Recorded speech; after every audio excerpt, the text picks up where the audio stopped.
የሰኔ ጾም ጾመ ሐዋርያት ምስጢሩና መንፈሳዊ ጠቀሜታው። ሰላም የክርስቶስ ወዳጆች፣ እንኳን ወደ መንፈሳዊ ቻናላችን በሰላም መጣችሁ። ዛሬ ስለ አንድ ታላቅ ሰባቱ የአዋጅ አጽዋማት አንዱ ስለሆነው ጾም እንነጋገራለን። እርሱም ጾመ ሐዋርያት ነው። ይህም ጾም በወርሃ ሰኔ ስለሚውል በብዙ ምዕመናን ዘንድ የሰኔ ጾም በመባል ይታወቃል። ታዲያ ይህ ጾም ለምንስ እንጾመዋለን? መንፈሳዊ ትርጉሙስ ምንድን ነው? በዚህ ቪዲዮ በስፋት እንመለከታለን። አብራችሁን ቆዩ። ጾመ ሐዋርያት ምንድን ነው? ጾመ ሐዋርያት ቅዱሳን ሐዋርያት መንፈስ ቅዱስን ከተቀበሉ በኋላ ለስብከተ ወንጌል ከመሰማራታቸው በፊት የጾሙት ጾም ነው። ይህ ጾም ከበዓለ ሃምሳ የመንፈስ ቅዱስ ርደተ በዓል በኋላ የሚጾም ነው።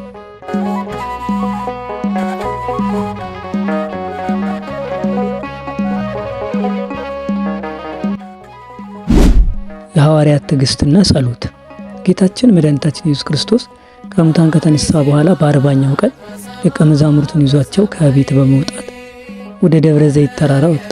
እዚያም እያነጋገራቸው ከምድር ወደ ሰማይ ከፍ ከፍ አለ።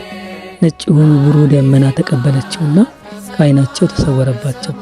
ሐዋርያትም ጌታቸውን እጅግ ይወዱት ስለነበር ሲለያቸው አዝነው ለረጅም ሰዓታት ሰማዩን ተመለከቱ። በዚያ ጊዜም ነጫጭ ልብስ የለበሱ ሁለት ቅዱሳን መላእክት በአጠገባቸው ቆመው ታዩአቸውና እንዲህ አሏቸው፣ እናንተ የገሊላ ሰዎች ሆይ ወደ ሰማይ እያያችሁ ለምን ቆማችኋል?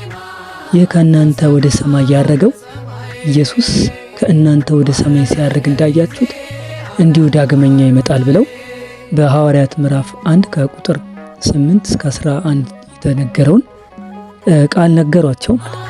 ሐዋርያትም የመላእክትን ማረጋጊያ ቃል ከሰሙ በኋላ በኢየሩሳሌም ወደምትገኝ ቤተ መቅደስ በመሄድ ጌታችን ኢየሱስ ክርስቶስ በነገራቸው የመንፈስ ቅዱስ መምጣት እስኪፈጸም ድረስ እመቤታችን ቅድስት ድንግል ማርያምን ከመካከላቸው አድርገው በአንድነት ሆነው ቀን ከሌሊት በጾም በጸሎት እየተጉ ቆዩ። ይህ የሚያሳየው ጾምና ጸሎት ለመንፈሳዊ አገልግሎት አስፈላጊ ዝግጅት መሆናቸውን።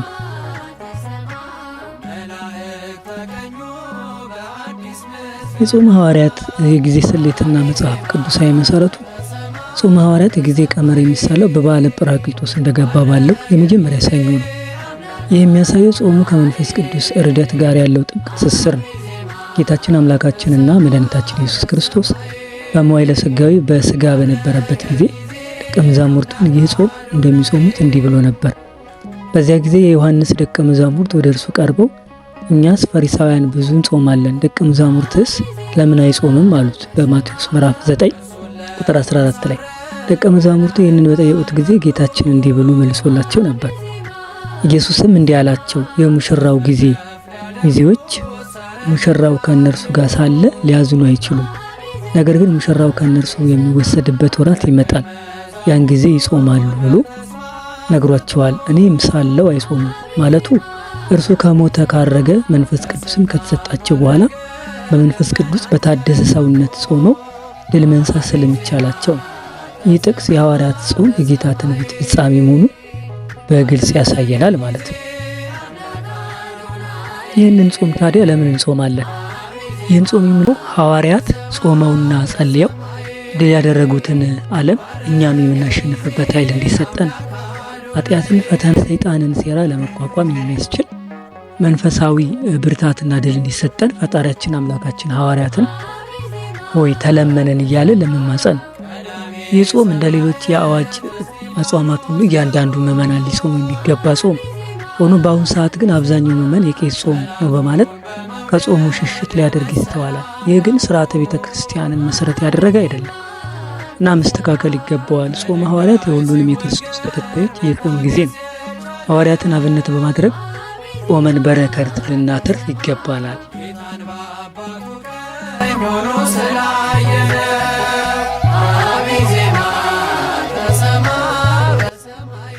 ጾመ ሐዋርያት የመንፈሳዊ ዝግጅት፣ የጽናት፣ የጸሎትና የአንድነት ጾም ነው። ሐዋርያት ወንጌልን ለማሰራጨት በዓለም ላይ መንፈሳዊ ለውጥ ለማምጣት ከመነሳታቸው በፊት ጾመው እንደተዘጋጁት ሁሉ እኛም በሕይወታችን ውስጥ መንፈሳዊ ድል ለማድረግ ከኃጢአት ለመራቅና የእግዚአብሔርን ፈቃድ ለመፈጸም የጾመ ሐዋርያትን በረከት ልናካፍል ይገባል። የአምላካችን የልዑል እግዚአብሔር ቸርነት የእናታችን የቅድስት ድንግል ማርያም አማላጅነት፣ የቅዱሳን ሐዋርያት በረከት፣ የጻድቃን የሰማዕታት ጸሎት ሁሉ ምልጃ በረከት አይለየን። ወስብሐት ለእግዚአብሔር።